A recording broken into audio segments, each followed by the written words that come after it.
A girl shattered by rejection flees into the night, only to discover she is not alone. A massive black wolf moves through the forest behind her with eerie intelligence. Not hunting her, but watching her. Claiming her. And destiny has already chosen a far more dangerous alpha than the mate who broke her. The boy who was supposed to love her broke her. The creature waiting in the shadows awakened her fate. Mary believed rejection would end her story.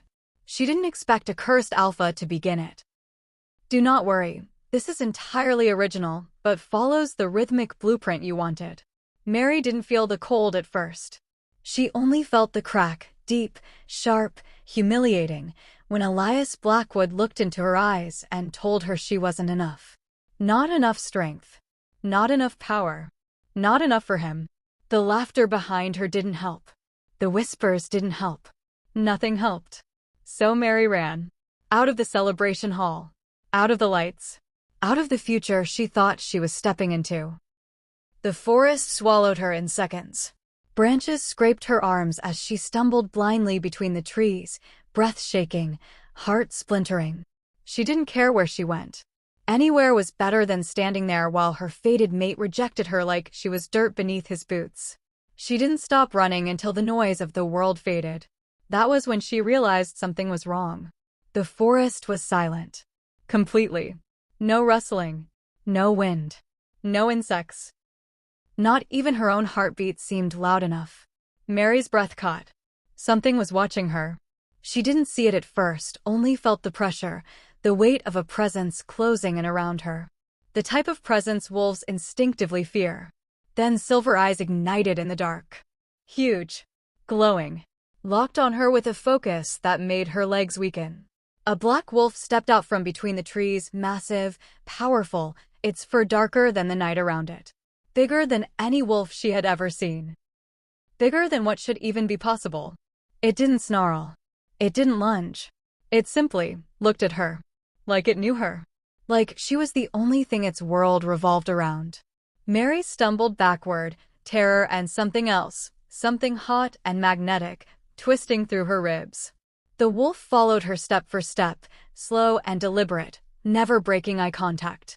Not hunting. Claiming. She turned and ran. Branches whipped her face, but she didn't dare stop. The wolf didn't chase in the way predators chase prey. It moved like a shadow attached to her, swift and silent, always a breath behind. By the time she reached her home, she was shaking so badly she could barely get the door open. She slammed it shut, pressing her back against it, gasping for air. But outside, through the thin curtain, she saw them again. Those silver eyes. Watching her from the edge of the trees. Unblinking. Unmoving. Something deep inside her whispered a warning. Or a promise. She couldn't tell which. What are you? She whispered into the darkness. The wolf's eyes flashed, as if it understood the question. Transition to backstory, clean plus seamless. Mary didn't know it then. Didn't know who the wolf truly was.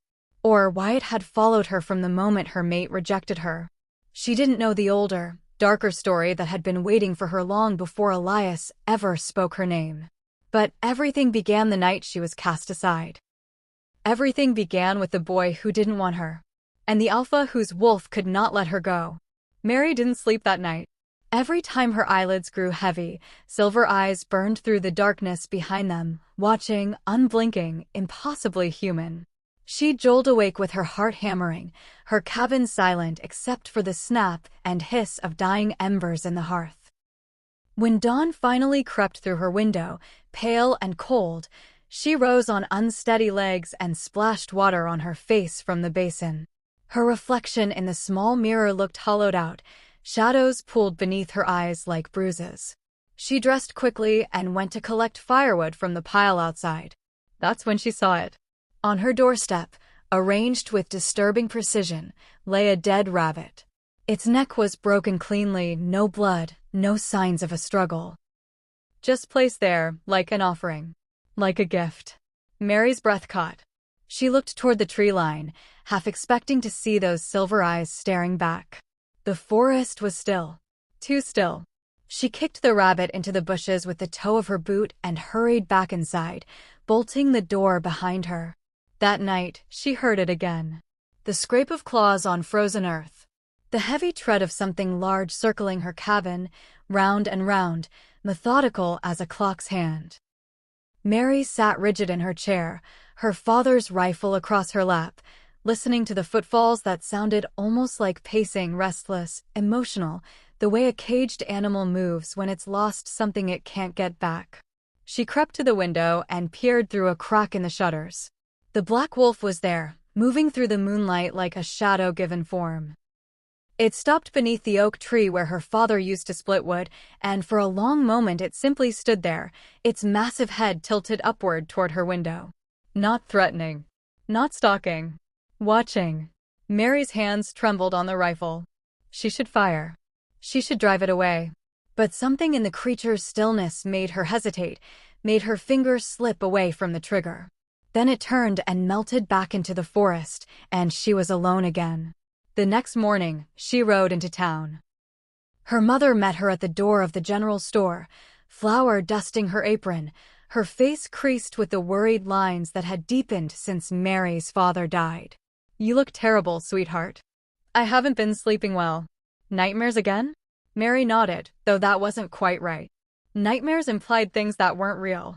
"Mama, have you heard anything about wolves near the old Miller property?" Her mother's hands stilled on the counter. "Wolves?" "No." "Why?" "There's one that's been coming around the cabin. A big one. Black as midnight." "Mary, I'm not imagining it." Her voice came out sharper than she intended. "It killed a mountain lion right in front of me. It's been circling the house at night, leaving dead animals on my doorstep." Her mother reached across the counter and took her hand. Her palm was warm, solid, real. "Honey, you've been through so much. Your father's death, living out there all alone." "I'm not losing my mind." "I didn't say that. I'm saying maybe you should come stay with me for a while. Just until." "Until what?" "Until I admit I'm seeing things." Mary pulled her hand away. "I know what I saw." But her mother's eyes held that gentle, pitying look that made Mary's chest tighten with frustration. No one would believe her. Why would they? A massive black wolf fixated on a young woman living alone in the woods. It sounded like something from a fairy tale, the kind with grim endings. She left the store without buying anything and started back toward home, her wagon rattling over the frozen ruts in the road. She'd made it halfway up the ridge when she felt it, that prickling sensation of being observed. She turned in her seat, scanning the tree line. There, moving parallel to the road, a dark shape keeping pace through the pines. Not hiding, just following. Mary's pulse quickened, but she didn't stop. Didn't run. She kept the horses steady and her eyes forward, even as she felt that silver gaze burning into her back. She was nearly home when everything changed. The attack came without warning, a gray blur launching itself from the underbrush with a snarl that split the air like tearing fabric. Not the black wolf. A different one, smaller, but still massive, its eyes wild and hungry as it lunged straight for Mary. She screamed and threw herself sideways. The horses shrieked and bolted, sending the wagon careening. She hit the ground hard, pain exploding through her shoulder as the gray wolf landed where she'd been sitting, its jaws snapping shut on empty air. It wheeled toward her, lips peeled back from yellow teeth. Then the black wolf was there. It moved like lightning-given flesh, slamming into the gray wolf with such force that both animals tumbled across the road in a tangle of fur and fury. The sound was terrible. Growls and snaps and the wet crunch of teeth finding purchase. The fight lasted seconds. The black wolf's jaws closed around the gray's throat, and with one violent shake, it was over. The gray wolf went limp. The black wolf dropped it and turned to Mary. She was still on the ground, her breath coming in ragged gasps, her hand pressed to her bruised shoulder. The creature took one step toward her. Another. Its silver eyes held hers. Mary didn't move. Couldn't move. The wolf stopped an arm's length away. This close, she could see the way its chest heaved, could smell the copper tang of blood on its muzzle. It lowered its head slowly, deliberately, until its eyes were level with hers. Then it did something that made her heart stutter. It bowed. Not a playful dog's bow, but something deeper, more formal. More human. An acknowledgement. A pledge. Then it backed away, never breaking eye contact, and vanished into the trees. Mary sat there in the dirt for a long time, her mind reeling. The wolf wasn't hunting her. It was protecting her. But from what? And why? She thought of the way it had looked at her, the almost unbearable longing in those silver eyes. The gifts. The circling. The devotion. It wasn't trying to hurt her. It was trying to guard something. Someone. Someone it had lost. As she finally pulled herself to her feet and began the walk home, the forest seemed to press closer around her. And despite the fear still thrumming through her veins, despite every rational thought telling her to leave this place and never look back, she felt something else stirring in her chest. A pull. A strange, inexplicable draw toward the creature that watched her from the shadows. That night, as she lay in bed staring at the ceiling, she heard it. A whisper carried on the wind, threading through the pines like smoke. Not words, exactly. More like a feeling, a knowing that settled into her bones. Something was shifting. Mary told herself she was going to check the traps. That's what she said aloud as she pulled on her boots and loaded her rifle at first light. Just checking the traps. Nothing more. But her feet carried her past the trapline, deeper into the forest, toward the place where the black wolf had killed the gray. Toward answers she wasn't sure she wanted. The morning was bitter cold, her breath forming clouds in the air. Frost clung to everything, turning the world silver and still. She moved quietly through the trees, listening for any sound of movement. She found him in a clearing where the dawn light broke through the canopy in shafts of pale gold. The wolf stood in the center, its massive form dark against the snow. But something was different. The way it held itself, rigid, trembling. The air around it seemed to shimmer and bend. Mary ducked behind a thick oak, her heart hammering. Then it began. The wolf's body convulsed. Not in pain exactly, but in transformation. Its shape rippled like water disturbed by a stone, for receding, bones cracking and reforming with sounds that made Mary's stomach turn. She pressed her hand to her mouth to stifle a gasp.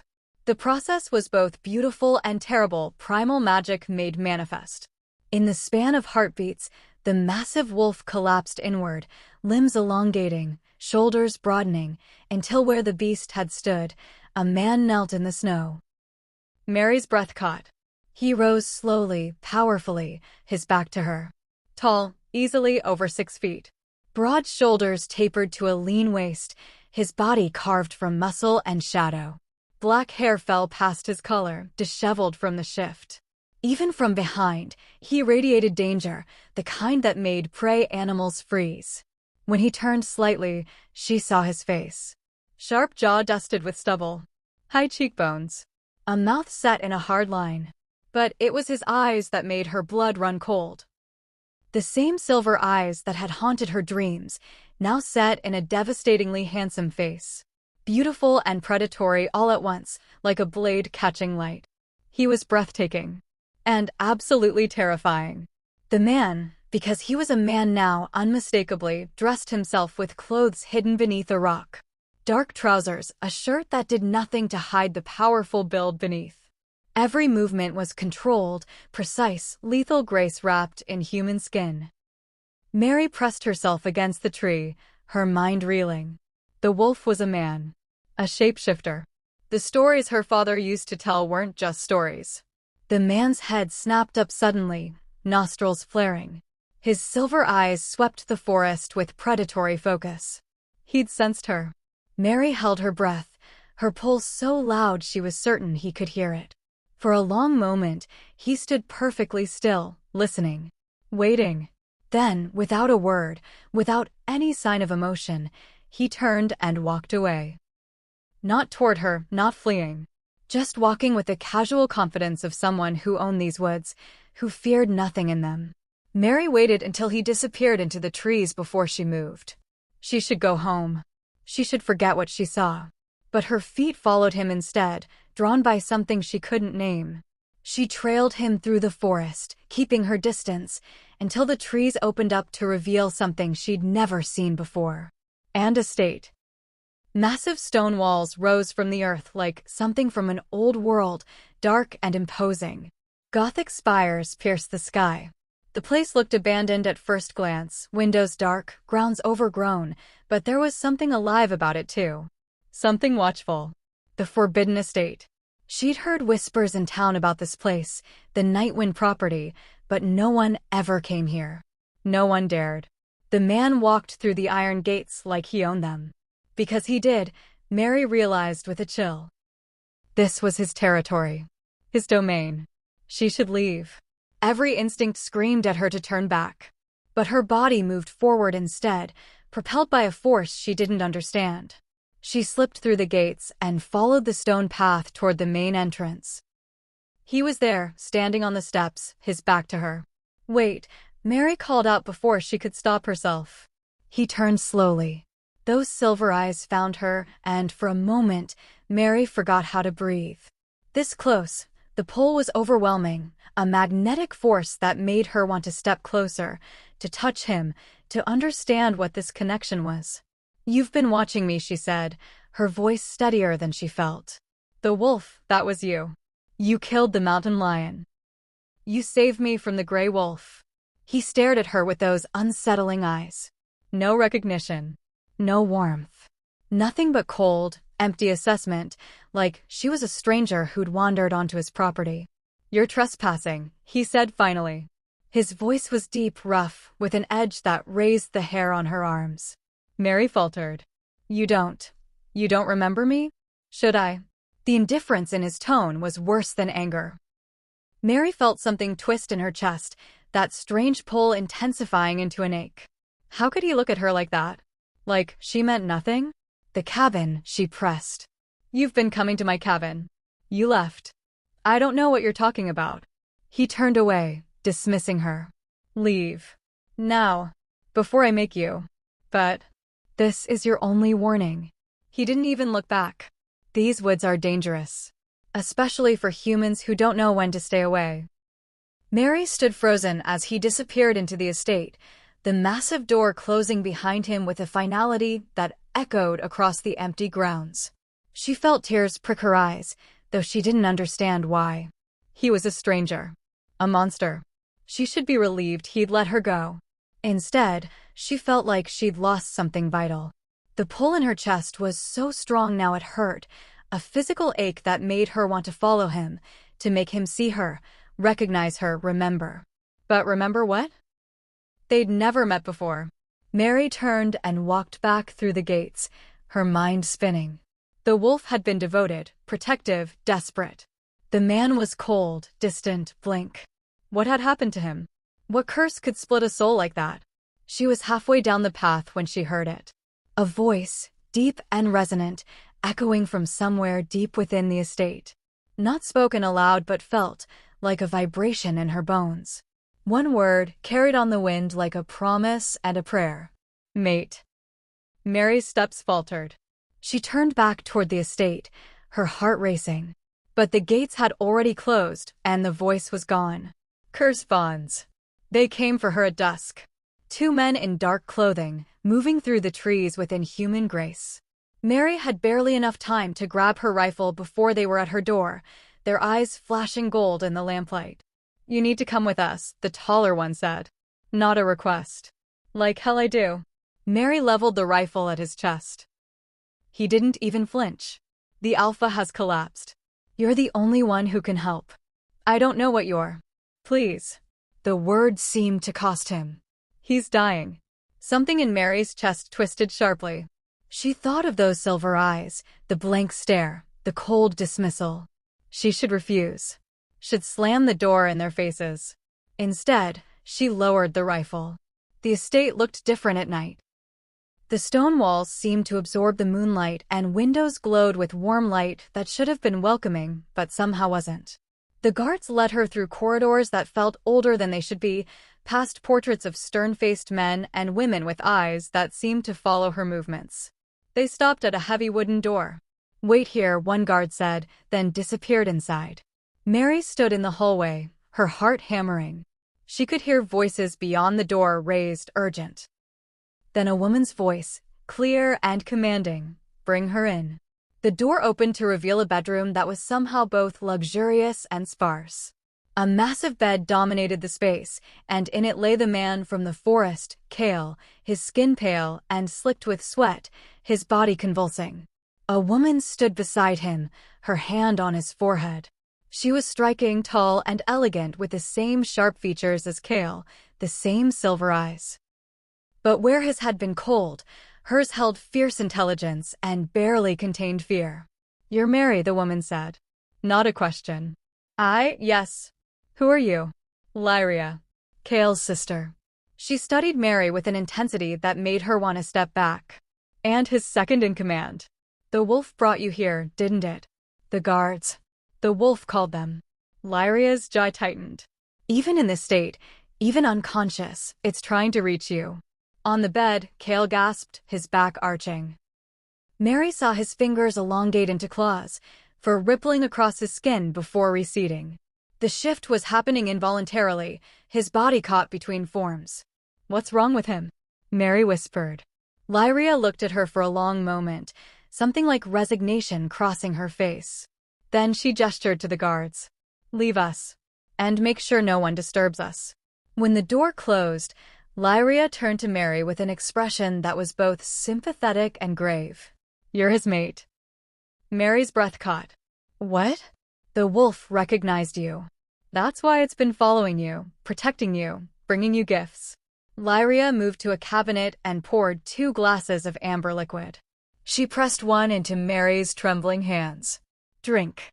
You'll need it." Mary took a sip. The liquor burned going down. "I don't understand.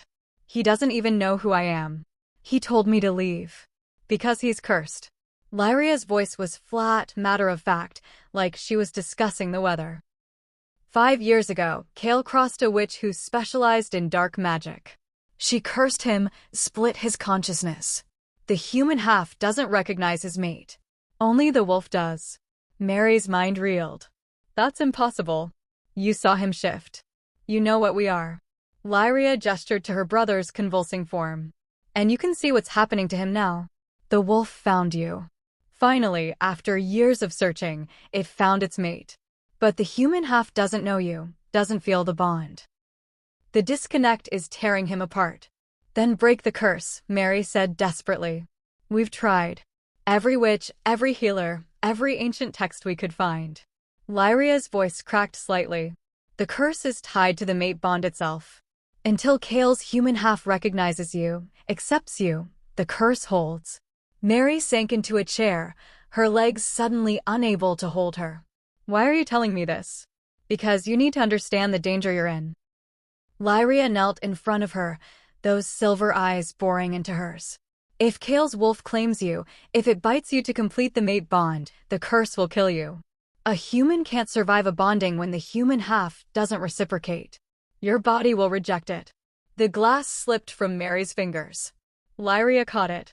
"And if he doesn't claim you," Lyria continued, "if the wolf can't have its mate, it will go feral. A feral alpha is unstoppable, uncontrollable. The pack will have no choice but to execute him." "No." The word came out as a whisper. "So you see the problem." Lyria stood, her expression hardening. "You're the solution and the threat. Your presence stabilizes him temporarily, but drives the wolf mad with need. And Cale, the human Cale, he doesn't even know you exist." "This isn't my fault," Mary said, but even as she spoke, guilt twisted in her gut. "I didn't say it was." Lyria's voice softened slightly. "But you're here now. And the wolf won't let you go." Mary left the estate in a daze, Lyria's words echoing in her head. The guards escorted her home in silence. She was halfway through her door when she saw it. A deer carcass lay in her front yard, its neck broken cleanly. Fresh. Still warm. The offering was massive, obscene in its implication, a provider's gift, a predator's courtship. Mary's stomach turned. That night, she didn't sleep. She could hear it outside, the heavy footfalls, the restless pacing. round and round the cabin, over and over, like a widower circling a grave. The black wolf was back. And it wasn't leaving. Mary sat in her chair, her father's rifle across her lap, listening to the creature that wanted to claim her, that would kill her in the claiming, that would die without her. She must have dozed despite herself, because when she opened her eyes, the pacing had stopped. The cabin was silent. Too silent. Then she felt it, that prickling awareness, the sense of being watched. She turned her head slowly toward her bedroom door. Silver eyes gleamed in the darkness. The wolf stood in her bedroom, massive and impossibly still, its gaze fixed on her with an intensity that stole her breath. Mary's hand tightened on the rifle. Neither of them moved. Mary's finger hovered over the trigger, her pulse roaring in her ears. The wolf didn't move, didn't snarl or bare its teeth. It just stood there in her bedroom doorway, its massive frame filling the space, silver eyes locked on hers with an expression that was almost pleading. Then its legs buckled. The creature stumbled forward, catching itself against her bed frame. Up close, Mary could see something was wrong. Its breathing was labored, sides heaving. Its eyes, usually so sharp and focused, were glazed, unfocused. What Mary started, but the wolf took another unsteady step and collapsed. Not attacking. Falling. It hit the floor with a heavy thud that shook the floorboards, then dragged itself forward until its massive head rested on her lap. Mary froze, the rifle falling from her nerveless fingers. The wolf was trembling. Its whole body shook with fine tremors, and its breath came in ragged pants that sounded almost like whimpers. This close, she could smell the earth and pine on its fur, could feel the unnatural heat radiating from its body. Drugged, she realized. Lyria must have dosed him with something to keep him calm, to keep him from doing exactly this. But the wolf had fought through it anyway, had dragged itself here through sheer force of will, driven by an instinct stronger than any sedative. Mary's hands shook as she lowered them to the wolf's head. The moment her fingers touched its fur, the trembling eased. Not completely, but enough that its breathing steadied, its eyes sliding half-closed. "You're sick," she whispered. "You shouldn't be here." The wolf made a sound, not quite a whine, not quite a growl. Something desperate and broken that made her chest ache. Mary found herself stroking its head, her fingers threading through thick black fur. The wolf's eyes closed fully, its massive body going lax against her. For something so dangerous, so deadly, it seemed almost fragile in this moment. She thought of what Lyria had said. The wolf knew her, recognized her, needed her, even if the man didn't.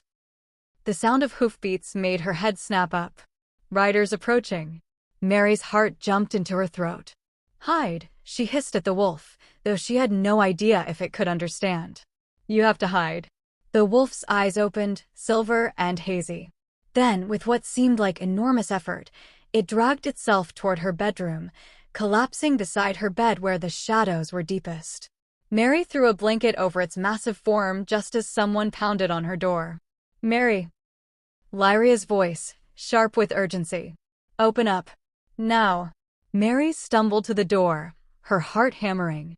She opened it just wide enough to see Lyria and two guards, all of them armed, all of them looking grim. "He's gone," Lyria said without preamble. "Kale. The wolf. He broke through the sedatives and disappeared. Have you seen him?" Mary's mouth went dry. "No. I've been asleep." Lyria's silver eyes narrowed.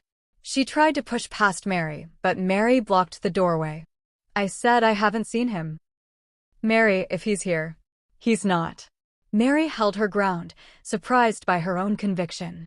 "And even if he was, what would you do? Drug him again? Lock him up? To keep him alive?" "Yes." Lyria's voice was harsh. "And to keep you alive too, you foolish girl. If he claims you." "I know." Mary's jaw set. "You told me. But hunting him down like an animal isn't helping."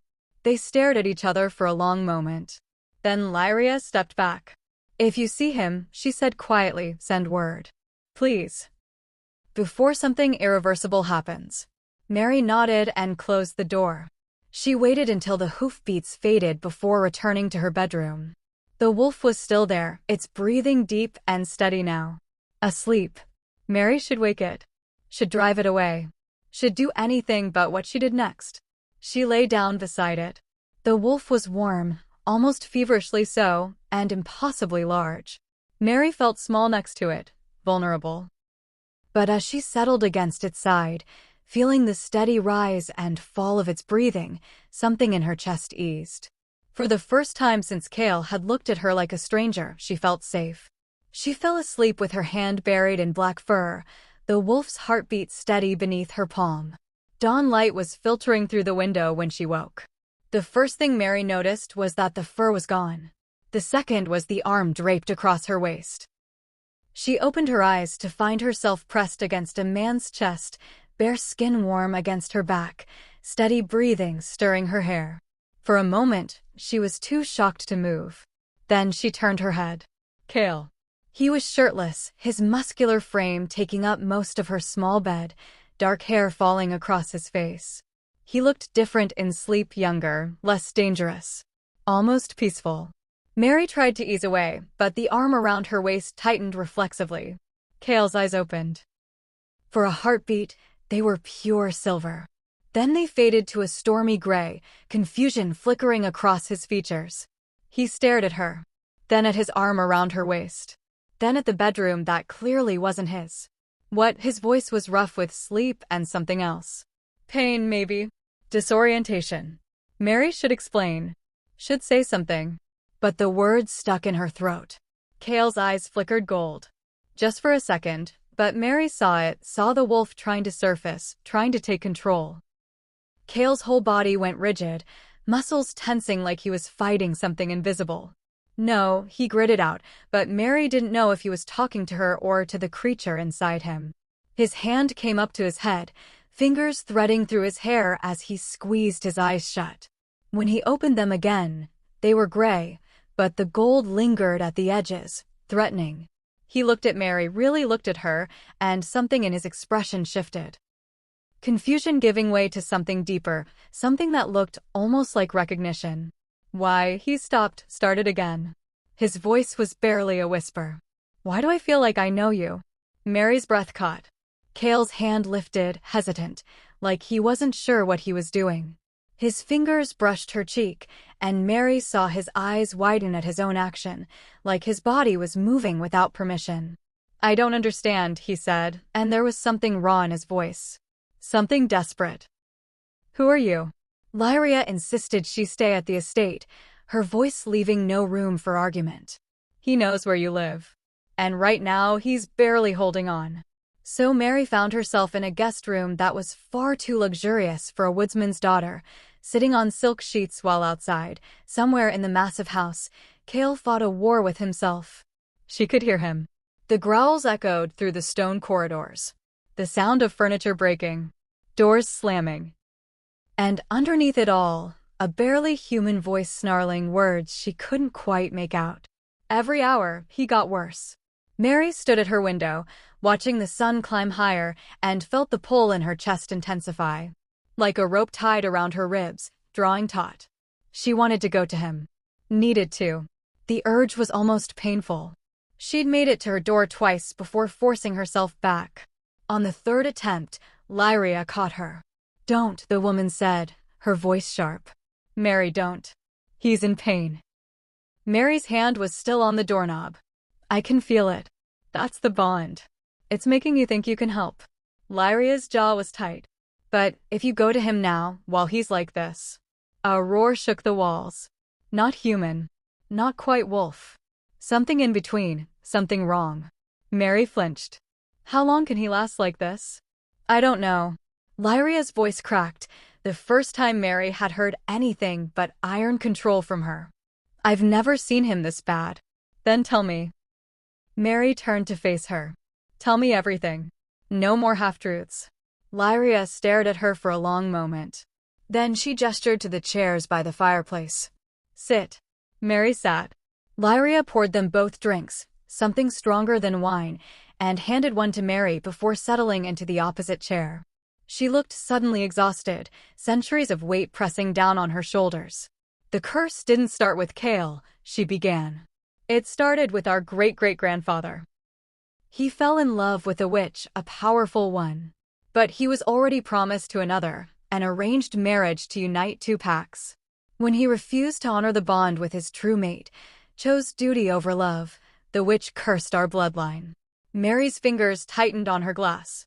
Every generation since, one member of the Nightwind line has been cursed. Split. The human and the wolf separated, unable to recognize their mate until... Lyria paused, taking a long drink. Until the mate proves they would choose the wolf over their own safety. Proves the love the witch never received. That's insane, Mary whispered. That's magic. Dark magic. Lyria's eyes were distant. For most of our ancestors, it was manageable. Painful, yes. Difficult. But manageable. They found their mates eventually or learned to live with the curse. But not Kale. No, not Kale. Lyria leaned forward, her expression grave. Kale is an alpha. The strongest alpha our pack has seen in generations. His wolf is more powerful, more dominant, more everything. Which means the curse affects him differently. Stronger. Another crash from somewhere below. The sound of splintering wood. The closer his mate gets, Lyria continued, the more the wolf fights for control. It knows what it needs. Knows what it wants. But the human half doesn't, and the disconnect is tearing him apart faster than any of our ancestors experienced. Why didn't you tell me this before? Because I hoped you'd leave. Lyria's voice was flat. I hoped you'd run far away and never come back, and maybe the wolf would eventually give up. Maybe Kale would survive. But I didn't leave. No, you didn't. Lyria met her eyes. And now you're the only thing that can calm him. Your presence, your scent, even your voice, when you're near, the wolf settles. Not completely, but enough. Without you, he'll go feral within days. With you. She trailed off. With me, he'll try to claim me and kill me in the process, Mary finished. Yes. They sat in silence, the weight of impossible choices pressing down on them. Then Mary heard footsteps in the corridor. Heavy. Uneven. The door burst open. Kale stood in the doorway and Mary's breath caught. His eyes were flickering between silver and gold so rapidly they seemed to glow. His hands were clawed, for rippling up his arms before receding. His shirt was torn, hanging in shreds from his shoulders. He was shifting. Right there. Fighting it with everything he had and losing. Mary. Her name was half growl, half prayer. I can smell you. Everywhere. In my head. Under my skin. I can't. He took a step forward, and Lyria immediately moved between them. Kale, you need to leave. Now. No. His voice dropped to something inhuman. Mine. She's not. Mine. The word was a roar that rattled. The windows. Kale's body convulsed, bones cracking, reshaping. Mary saw his jaw elongate, teeth sharpening. She should be terrified. She was terrified. But that pull in her chest was so strong now it hurt, and she found herself taking a step toward him despite Lyria's warning hand. Mary, don't. Kale's eyes locked on hers, pure silver now, and Mary saw the moment the wolf took full control. Saw the humanity drain away, leaving only instinct and need. He lunged. Lyria was faster.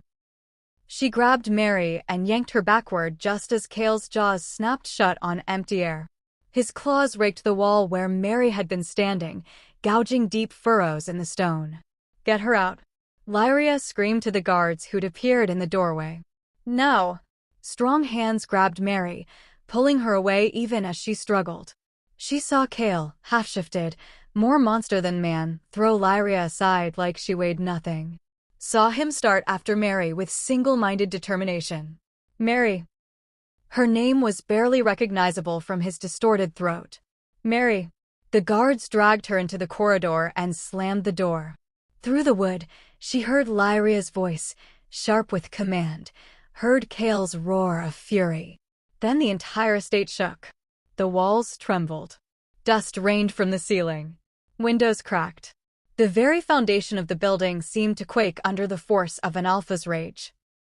And through it all, one word echoed through the halls, spoken in a voice that was neither fully human nor fully wolf.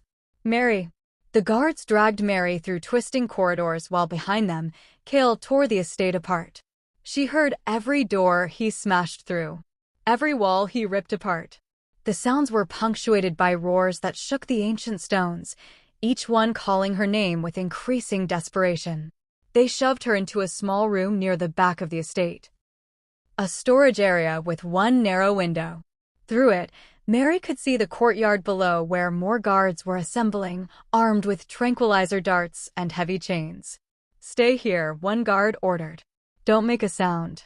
Then they were gone, and Mary was alone with the distant sounds of destruction. She pressed herself against the wall beside the window, her whole body trembling. The pull in her chest was unbearable now, a physical pain that made her want to scream. Every instinct told her to go to him, to end his suffering, to give him what he needed. But she'd seen his jaws snap shut where her throat had been. Had seen the feral emptiness in those silver eyes. He would kill her. Not because he wanted to. Because the curse wouldn't let him do anything else. A particularly violent crash made the floor shudder beneath her feet. Then voices, shouting, coordinated. The guards had found him. Mary couldn't help herself. She moved to the window and looked down. The courtyard had become a battlefield. Cale stood in the center, fully shifted now, the massive black wolf, but wrong. His movements were erratic, violent. Foam flecked his muzzle. His silver eyes were wild, unfocused except when they swept the windows above, searching. Searching for her. Guards circled him with weapons raised, but none dared get close. The wolf had already torn through a dozen of them. Bodies lay scattered across the stones, not dead, Mary realized with relief, but unconscious. He was still trying not to kill his own pack. But he was losing that control too. "Cale." Lyria's voice cut through the chaos. She stood at the top of the courtyard steps, her face pale but her voice steady. "Stand down." "That's an order." The wolf's head swung toward her. For a moment, Mary thought she saw recognition flicker in those silver eyes. Then it was gone, drowned beneath feral need. "She's not here," Lyria said, her voice gentler now. "Cale, please." "She's gone. You need to calm down before." The wolf lunged at her. Lyria barely dodged, rolling aside as massive jaws snapped shut where she'd been standing. The wolf wheeled, preparing to attack again, and Mary saw the exact moment Lyria made her decision. She pulled a dart gun from her coat and fired. The wolf yelped more in betrayal than pain as the dart buried itself in his shoulder. He staggered, shaking his head violently. Lyria fired again. And again. It took 6 darts before the massive creature finally collapsed, his legs folding beneath him. Even then, he tried to crawl forward, tried to keep searching, his claws scraping against stone as his silver eyes swept the windows one last time. Then he went still. Mary's hand was pressed to her mouth, tears streaming down her face. She watched Lyria approach her brother's unconscious form, watched the alpha female sink to her knees beside him. And then she heard it.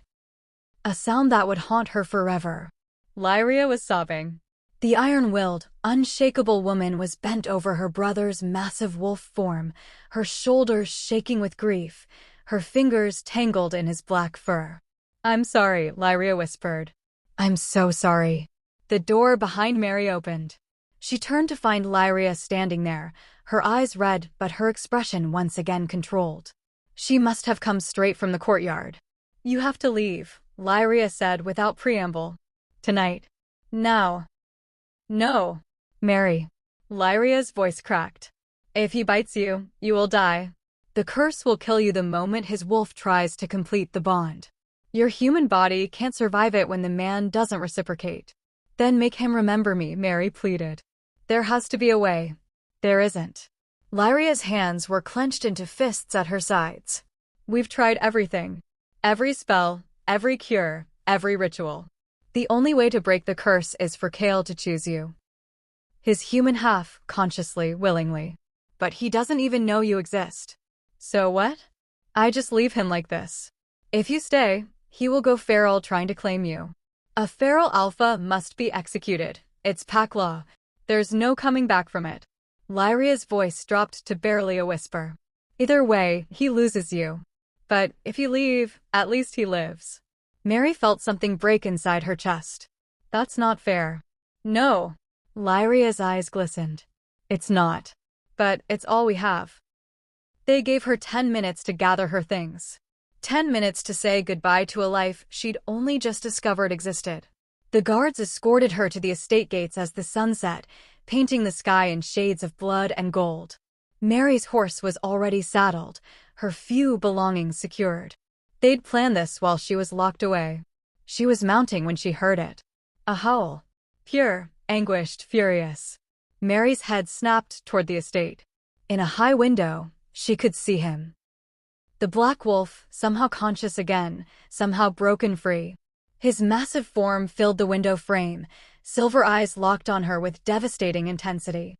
Go, Lyria urged from beside her horse. Before he breaks through again. Please. Mary couldn't move. Couldn't tear her eyes away from the wolf in the window. Then guards appeared behind him, grabbing him, pulling him back. She saw him fight, saw his jaws snap at them, saw the desperation in every movement. Mary. Lyria's hand was on her knee. If you love him at all, you'll leave. Did she love him? This man she'd barely spoken to?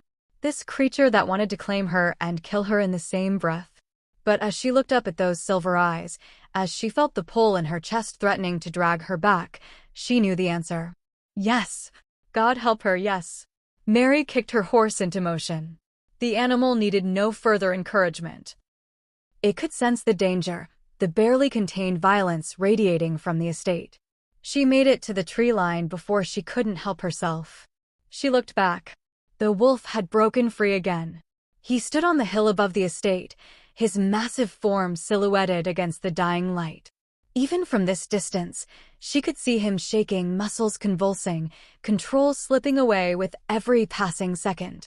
Their eyes met across the distance, and Mary heard his voice. Not spoken aloud, but carried on that invisible bond that tied them together. Deep and primal and absolutely certain. No matter where you run, you are mine. Then the wolf threw his head back and howled, and the sound carried across the valley like a promise. Like a threat. Like a prayer. Mary turned her horse toward home and didn't look back again. But she could still feel those silver eyes watching her disappear into the darkness. Still feel the bond pulling taut between them like a rope around her heart. Still hear his voice echoing in her head. Mine,